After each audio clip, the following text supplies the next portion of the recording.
겨울철이면 더 심해지는 뜻하지 않은 보병 질환이 있습니다. 바로 치질인데요.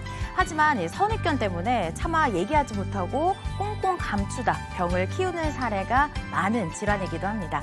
항문 질환 제대로 알고 치료하기, 정형중 대장학문외과 전문의와 함께 살펴보겠습니다. 선생님 어서 오십시오. 안녕하십니까. 네, 반갑습니다. 흔히 치질로 이렇게 통칭되는 항문 질환이죠. 치질 외에도 다양한 항문 질환이 있죠. 예, 맞습니다. 치질이라는 용어는 항문에 생기는 다양한 질환을 통칭하는 그런 표현인데요. 우리 인간의 항문에는 그 항문은 이제 우리 몸의 소화기관 중에 가장 마지막 부분에 해당하겠고 또 대변을 배설하는 그런 기관이라고 할 수 있습니다. 이 항문은 항문 점막과 그다음에 근육층 또 항문 샘과 그다음에 혈관으로 이루어진 항문 쿠션 등으로 이제 다양한 조직들로 이루어져 있기 때문에 다양한 질환이 발생할 수가 있습니다. 가장 대표적으로 많이 발생하는 질환이 치핵, 치열, 치루 이렇게 세 가지가 있겠고 치핵 같은 경우에는 50대 이상의 성인의 경우에는 절반 이상이 그 증상을 경험했다는 연구 결과가 있을 정도로 매우 흔한 질환이라고 할 수 있습니다. 그렇군요. 도대체 이 같은 질환은 왜 생기는지 너무 궁금한데 말씀하신 것처럼 뭐 치핵, 치열, 치루 조금씩 이게 다른 질환인 만큼 발생하는 원인도 좀 다르지 않을까라는 생각이 드는데요. 어떤가요? 예, 그렇습니다. 이 치핵, 치열, 치루는 이제 이름도 비슷하고 또 어떻게 보면 증상도 비슷하기 때문에 네. 이게 이제 비슷한 질환이나 이렇게 헷갈리시는 분들이 있는데 실제로는 완전히 다른 질환이고요. 또 각각의 발생하는 원인 역시 다르다고 할 수가 있습니다. 먼저 치핵에 대해서 말씀드리면은 우리 항문 안에는 정상적인 항문 쿠션이라는 조직이 있습니다. 네. 그래서 이제 혈관과 결합 조직, 그다음에 점막으로 덮여 있는 조직인데요. 이 조직이 하는 역할은 이제 쿠션이라는 말에서 연상할 수 있듯이 배변이 지나갈 때 항문관을 보호해주는 역할을 합니다. 또 변실금을 예방하는 역할을 일부 담당하는 그런 정상 조직인데요. 우리가 배변을 할 때 너무 과도하게 힘을 주는 습관이 있다든지 또 배변을 하는 시간이 길어지게 되면은 이 항문 쿠션이 늘어나게 됩니다. 또 항문 쿠션을 항문 벽에 고정시켜주는 그런 미세한 인대들이 있는데 이런 배변 습관에 의해서 그런 인대들이 늘어나게 되고 또 끊어지게 되면은 배변할 때 힘을 줄 때 이 쿠션이 항문 밖까지 이렇게 빠져나오게 됩니다. 이러한 현상을 치핵이라고 합니다. 치열은 이제 항문에 열상이 생기는 상처가 생기는 질환이고요. 대부분은 이제 단단한 변을 볼 때 그 변이 나오면서 항문 입구에 상처를 내는 그런 질환입니다. 그리고 그 질환의 경과에 따라서는 대부분은 저절로 나아지거나 아니면 약물 치료로 호전이 되는 경우가 있는데 네. 그렇지 않고 상처 주위가 섬유화된다든지 그 혈액 순환이 원활하지 않아서 상처가 장기간 낫지 않는 경우를 이제 만성 치열이라고 할 수가 있겠고요. 네. 치루 같은 경우는 이제 다양한 원인에 의해서 생길 수 있지만 가장 흔한 원인은 항문 안에 있는 항문샘에 염증이 생기는 겁니다. 항문샘이 막히게 되면은 분비물이 충분히 빠져나오지 못하고 세균이 감염이 될 수가 있는데 그러한 경우에는 이제 관략근 사이 공간에 염증이 생기게 되고 그 염증이 더 진행하게 되면은 항문관과 항문 피부 사이에 어떤 염증성 누관을 형성하게 됩니다. 이것을 치루라고 하고 그 외의 원인으로는 이제 염증성 장질환에서 크론병에 있는 네. 경우에 크론병에 의해서 치루가 생기기도 하고 또 결핵균에 의해서도 치루가 발생할 수 있는 것으로 되어 있습니다. 겉으로 드러나는 이런 증상에도 차이가 있을 것 같다는 생각이 듭니다. 치핵, 치열, 치루 각기 다른 질환인 만큼 이 증상들도 좀 다르게 나타날 것 같은데요. 어떻습니까? 맞습니다. 치핵 같은 경우는 이제 크게 내치핵과 외치핵으로 나눌 수가 있는데요. 내치핵의 주 증상은 아까 말씀드린 대로 항문 쿠션이 바깥으로 빠져나오기 때문에 배변하고 나서 항문 바깥으로 살 덩어리 같은 것들이 빠져나오는 증상이 주 증상이고요. 또 그런 이제 항문 쿠션이 빠져나오면서 또 출혈을 일으키는 그 출혈과 이제 그 탈항이라고 하는 그 증상이 이제 흔한 증상이 되겠고 외치핵의 경우에는 이제 대부분은 증상이 없는 경우가 많은데 외치핵 안에 혈전이 형성되는 경우가 가끔 있을 수가 있습니다. 그래서 혈전성 외치핵의 경우에는 항문 바깥으로 단단한 덩어리 같은 것들이 만져진다든지 또 통증이 발생한다든지 그런 증상이 생길 수가 있습니다.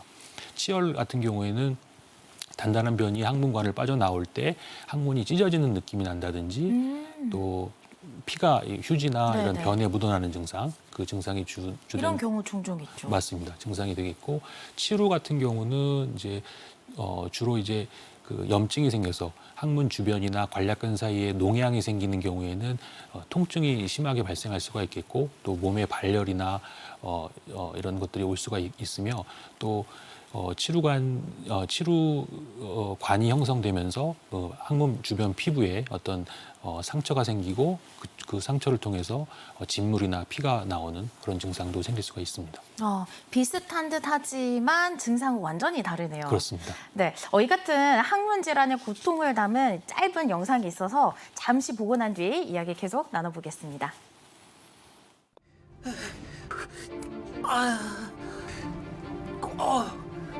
치질 환자가 이런 건 왜 하고 있니? 무슨 또 왜 이렇게 작아? 왜 왔어? 좀 어때? 차라리 뼈 부러지는 게 더 나을 것 같아.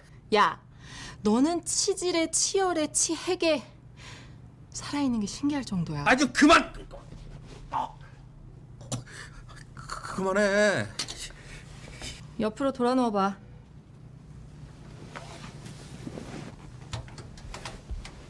반대쪽으로.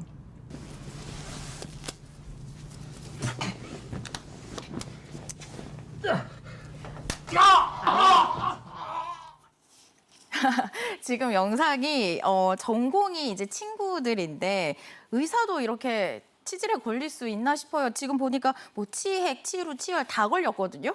네. 이런 경우가 정말로 있나요, 선생님? 그런 경우도 물론 있습니다. 그렇군요. 자, 그렇다면 차근차근 저희가 한번 치료를 해보도록 하겠습니다. 먼저 항문 질환 중에 가장 흔한 질환인 치핵을 살펴볼 텐데요. 아까 말씀하신 것처럼 치핵은 좀 상당히 진행이 된 이후에 병원을 찾는 경우가 많다라고 이제 말씀을 해주셨는데 이게 수술로만 치료가 되나요? 아니면 그 전에 어떤 과정이 좀 필요할까요, 선생님? 맞습니다. 이 항문에 불편한 증상이 생겨도 병원에 가는 것을 이제 주저하는 분들이 상당히 많습니다. 꺼리게 되죠. 맞습니다. 네. 그리고 또 치핵 수술 후에 그 경과가 굉장히 고통스럽다는 그런 인식들이 있기 때문에 그 두려움 때문에 병원을 방문하지 못하는 경우도 상당히 있습니다. 하지만 아주 증상이 경미한 치핵이라든지 또 혈전성 외치핵 같은 경우에는 이런 그 식이요법이라든지 아니면 약물요법 또 좌욕 등으로도 충분히 치료를 할 수가 있습니다. 식이섬유나 수분 섭취를 충분히 하게 되면은 배변 활동이 원활해지면서 이런 치핵 증상 완화에 도움이 될 수가 있고 또 디오스민이라는 성분의 그 약물을 복용한다든지 네. 또 항문에 쓰는 연고나 좌욕 등을 사용해서 그 치핵 증상을 개선시킬 수도 있습니다. 또 약물요법에도 불구하고 반복적으로 출혈 증상이 있는 경우에는 그 고무밴드 결찰술이라는 간단한 시술 정도를 먼저 시도해 볼 수도 있습니다. 그렇군요. 하지만 이제 치핵 정도가 굉장히 심해서 배변할 때마다 그 치핵 조직이 항문 바깥으로 빠져나와서 불편하다든지 또 잦은 출혈 증상으로 빈혈이 생기는 경우에는 수술적인 치료를 할 수밖에 없습니다. 이런 이제 수술 방법으로는 치핵 조직을 근본적으로 제거하는 치핵 근치술이 필요한 단계가 되겠고요. 수술은 일반적으로 메스나 전기 수작기로 치핵 조직을 이렇게 절제하고 봉합하는 그런 방식이 주로 이용되고 있습니다. 최근에는 초음파 절삭기를 이용해서 네. 치핵 조직을 절제하는 그런 방법도 이용되고 있고요. 또 원형 문합기를 이용해서 치핵 조직을 절제하는 방법도 있는데 그 방법은 그 수술 창상이 항문 안쪽에만 발생하기 때문에 수술하고 나서 그 통증이 덜한 것으로 많이 이용되고 있는 방법입니다.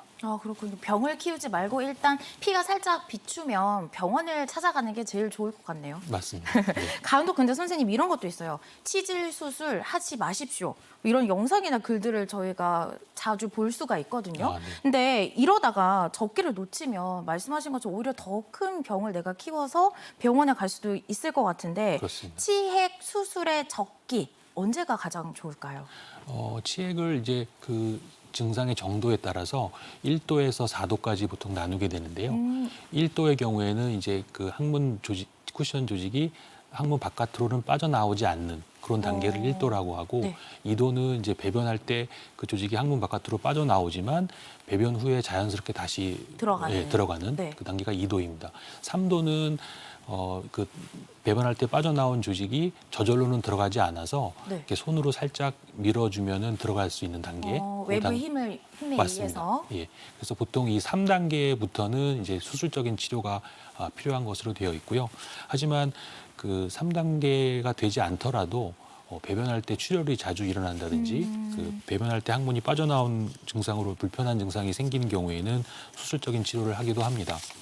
네. 또 이 배변할 때 그 출혈이 일어나는 증상을 자칫 방치하게 되면은 상당히 많은 출혈이 장기간 일어날 수가 있고 그런 경우에는 이제 계단을 오를 때 숨이 차다든지 또 어지러움증이 생기는 경우도 있고 피부가 창백해진다든지 그런 증상이 올 수가 있는데요. 이것이 바로 빈혈에 의한 증상입니다. 그래서 이렇게 빈혈이 오게 되면은 신속한 수술이 필요한 단계가 되기 때문에 이렇게 증상이 심한 경우까지 가기 전에 전문가와 상담을 하셔서 본인의 그 치액 상태를 평가를 받고 적절한 수술 시기를 정하는 것이 필요하다고 하겠습니다. 네, 선생님 그런데 이 치열이라는 거는 네. 변비가 이제 주요 원인이다라고 들었거든요. 그렇습니다. 그렇기 때문에 변비 예방이 가장 중요할 것 같은데 맞습니다. 방치하면 만성이 될 수 있기 때문에 조기 치료가 가장 중요한 질환이다라고 들었습니다. 어떻습니까? 맞습니다. 치열 같은 경우에는 급성 치열과 만성 치열로 크게 나눌 수가 있는데요.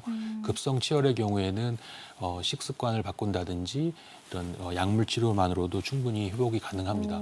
하지만 이 치열을 방치한 경우에는 만성 치열로 진행하는 경우가 있는데요. 만성 치열이 되면은 그 상처 주변이 섬유화되면서 혈액 순환이 원활해지지 않고 상처가 약물 치료나 이런 보존적인 요법으로는 잘 낫지 않게 되는 경우가 많습니다. 그런 경우에는 이제 수술적인 치료가 필요하겠고요. 이 만성 치열이 되면은 그 상처 주위의 섬유화로 인해서 배변할 때 항문이 자연스럽게 벌어지질 못합니다. 또 항문의 압력이 올라가기 때문에 통증이 오래 지속되는 경우가 있고요. 그래서 이런 경우에는 그 섬유화된 조직을 제거하는 수술을 하거나 아니면은 항문 관략근을 일부 절개를 해서 항문이 자연스럽게 벌어질 수 있게 그렇게 수술을 하는 경우가 필요하게 되어 있습니다. 그렇군요. 선생님 그런데요. 요즘에 이 보톡스를 얼굴에만 이제 사용하는 게 아니라 항문 질환을 치료할 때도 사용된다라고 하더라고요. 네, 맞습니다. 어떻게 사용이 되는 거죠? 네, 그 치열 치료에서 주로 이제 이용을 하고 있고요. 치열의 원인 중에 관략근의 과긴장이 그 원인이 되는 경우가 있기 때문에 이렇게 과도하게 긴장된 항문 관략근에 보톡스를 주입함으로써 항문 관략근을 이완시켜서 그 치열 상처가 치유되는 것을 유도할 수가 있습니다. 하지만 이 보톡스 요법은 관략근 절개하는 수술에 비해서는 증상이 재발할 수가 있고 또 자주 그 주입을 받아야 되는 그런 단점이 있고 반면에 관략근 절개술에 비해서는 이제 영구적인 관략근 손상이 오지 않는 방법이기 때문에 그러한 것이 장점이라고 할 수 있겠습니다. 그렇군요. 이번에 치루입니다. 치루. 치루는 치핵이나 치열과는 달리 반드시 수술을 해야 된다라는 질환으로 알려져 있거든요. 그만큼 좀 쉽지 않은 수술이라고 들었는데 왜 꼭 치루는 수술을 해야 되는 건가요? 치열이나 치핵 같은 경우는 그 증상의 정도나 이런 그 어떤 심한 정도나 증상에 따라서 네. 약물 치료나 보존적인 요법을 하는 경우도 있지만 치료는 그 염증성 누관이 형성돼서 그게 그 질병을 일으키기 때문에 그 누관을 제거하지 않는 한은 치유가 되지가 않습니다. 또 항문 주변이나 아니면 관략근 사이에 고름이 차게 되면은 심한 통증이 오기 때문에 그런 경우에도 수술적인 방법을 통해서 신속하게 고름을 제거해 주는 수술이 필요하겠습니다.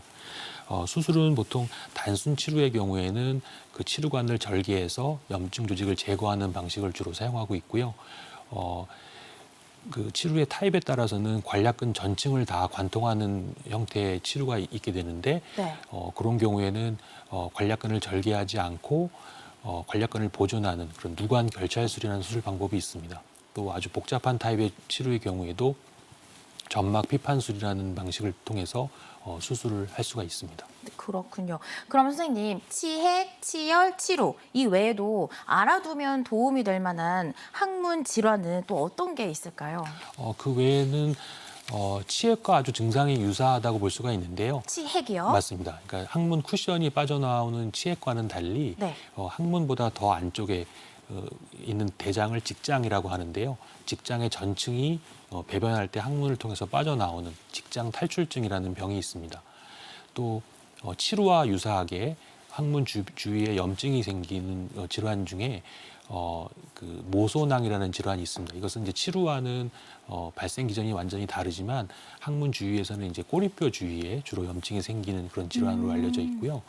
그 외에 이제 항문 주위 피부 질환으로서 항문 가려움증을 유발하는 소양증이 있을 수가 있겠고 또 이 배변 조절에 문제가 생기는 변실금도 대표적인 항문 질환이라고 할 수 있겠습니다. 그렇군요. 치질인 줄 알고 좀 방치를 했다가 암에 걸렸다라는 얘기도 있더라고요. 실제 이 치질이 항문암으로 발전할 수 있는지도 좀 궁금한데요. 아니면 이게 아예 좀 다른 질환인지도 좀 궁금한데 치질과 항문암, 이 어떤 관계가 있는 걸까요? 그 치질을 방치했더니 암이 되었다는 것은 일반적으로는 잘못 알려진 얘기입니다. 아, 잘못된 상식이었군요. 맞습니다. 치핵 같은 경우에는 아무리 오래 방치하더라도 그게 암이 되지는 않습니다. 치루의 경우에 치료를 하지 않고 10년 이상 방치한 경우에는 예외적으로 암이 발생하는 것으로 되어 있고 그것은 굉장히 드문 경우라고 할 수 있겠습니다. 오히려 항문암이나 그 대장암이 있었는데 그 항문암이나 직장암의 증상이 치핵 증상과 유사하기 때문에 그 항문의 통증이나 배변할 때 피가 난 것을 치질로 생각을 하고 병원에 가지 않고 오래 방치하는 경우가 오히려 더 위험하다고 할 수 있겠습니다. 따라서 항문에 예전에 없던 불편한 증상이 생겼다고 하면은 반드시 전문가와의 상담을 받으시는 것이 필요하다고 하겠습니다. 알겠습니다. 뭐 사실 이렇게 저뿐만 아니라 많은 시청자분들이 이런 항문 질환에 대해 잘못 알고 있는 상식이나 오해가 참 많을 것 같은데요.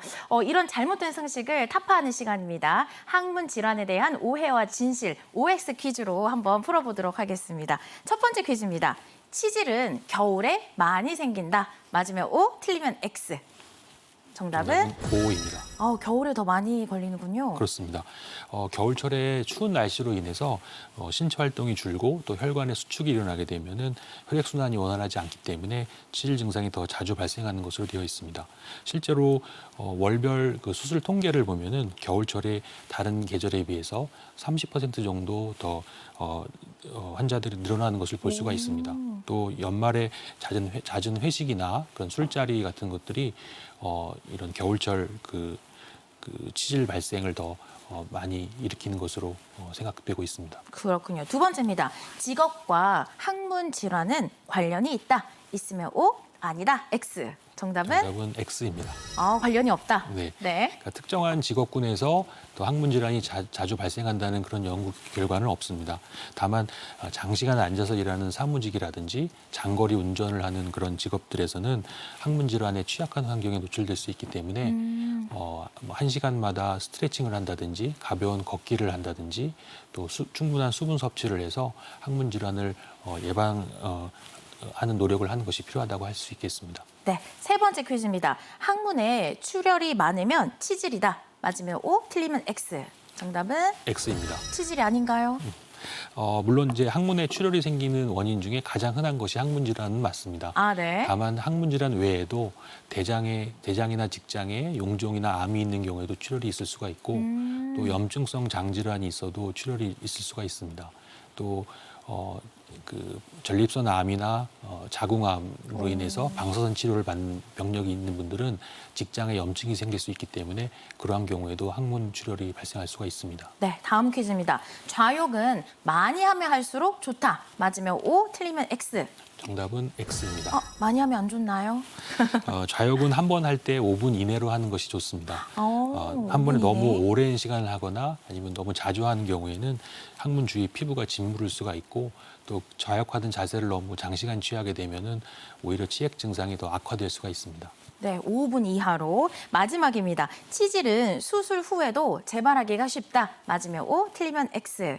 정답은? 네, 정답은 O입니다. 재발이 잘 되는군요. 맞습니다. 치핵은 이제 수술을 하고 나서도 배변 습관이 바뀌지 않으면은 다시 재발할 수가 있습니다. 또 치열 같은 경우에도 그 수술적인 치료를 받고 나서도 배변 양상에 따라서는 증상이 재발하기도 합니다. 따라서 수술 후에도 규칙적인 식사와 또 섬유질이 풍부한 음식의 섭취, 또 수분 섭취 등이 필요할 수 있습니다. 알겠습니다. 그러면 지금부터는요, 항문 질환 예방 솔루션을 시작합니다.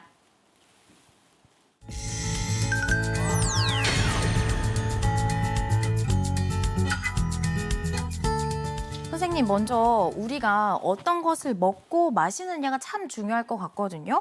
항문 질환 예방을 위한 식습관 어떻게 하면 좋을지 좀 설명 부탁드리고요. 더불어서 이 음식은 좀 피해라. 어떤 음식이 있을까요? 우선 항문 질환 예방을 위해서는 배변 활동이 원활해야 됩니다. 그래서 배변 활동을 원활하게 하기 위해서는 규칙적인 식사가 중요하겠고요. 장 운동을 자극하는 가장 좋은 방법은 음식을 섭취하는 것입니다. 특히 아침을 이제 거르시는 분들이 많은데요. 밤 동안에 공복 상태가 유지되어 있기 때문에 아침 식사를 해서 장 운동을 자극시켜서 하게 되면은 배변 활동이 원활하게 이루어질 수가 있겠습니다. 음식 그 내용으로는 아무래도 식이섬유가 풍부한 야채라든지 잡곡밥, 또 해조류, 과일 등을 섭취하는 것이 중요하겠고 또 충분한 수분을 섭취하는 것도 역시 중요하다고 할 수 있겠습니다. 네. 피해야 할 음식으로는 대표적인 것이 가공식품이라고 할 수 있는데요.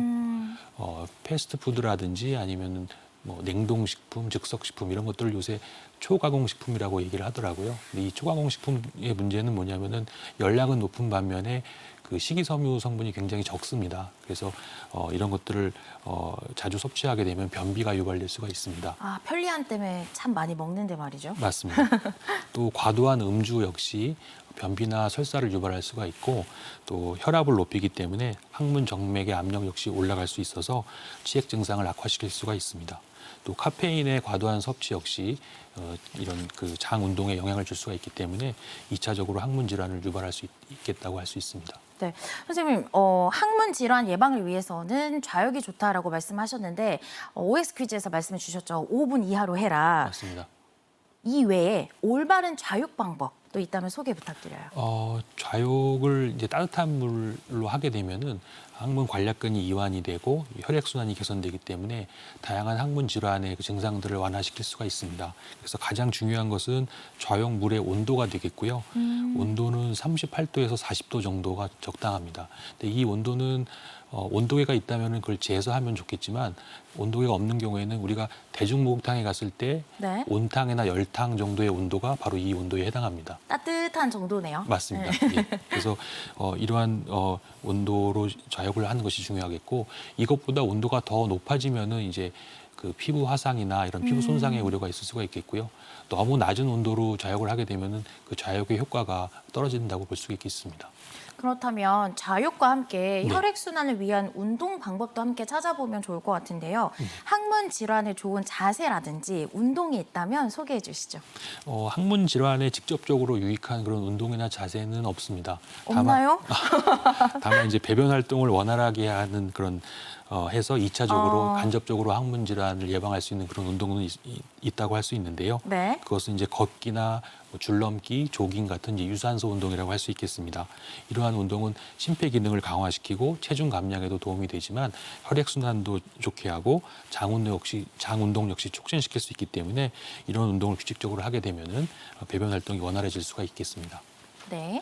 또 항문 질환의 질환을 예방하는데 가장 중요한 것은 배변 습관이고요. 그래서 우리가 변이 마려운 느낌을 변의라고 하는데 네. 그 변의를 놓치지 않는 것이 중요하겠습니다.